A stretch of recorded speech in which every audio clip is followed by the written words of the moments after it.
Democracy for birds ছিল আমাদের কর্মসূচি। তো গণতন্ত্র চাবেন না, দেশ রক্ষা করতেও চাবেন না, গোলামি করবেন, দালালি করবেন। এই গোলামি তো রাখবে না। লিন্দুক দর্জির ইতিহাসটা পড়ে দেখেন, সেও কিন্তু টেকে নাই বেশি দিন, তাকেও বিদায় নিয়েছে এত দালালি করে, দেশ বিক্রি করে। কাজে এই দেশ বিক্রি চলবে না হাসিনার, দেশ রক্ষা হবে ইনশাল্লাহ। দালালি বন্ধ করতে বলেন, আর হাসিনার দালালি করে লাভ হবে না। বাংলাদেশের মানুষের সঙ্গে থাকেন, জনগণের সঙ্গে থাকেন, দেশের মানুষের সঙ্গে থাকেন, তবেই কাজে দেবে। দেশ বাঁচবে, মানুষ বাঁচবে। আজকে সকলের দায়িত্ব হয়ে গেছে দেশ বাঁচানো, মানুষ বাঁচানো।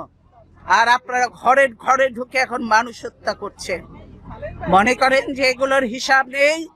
এই মা বোনের কান্না, এই আলেম এতিমের কান্না, এই বিডিআর এর অফিসারদের ওয়াইফদের কান্না, এগুলি কি বৃথা যাবে?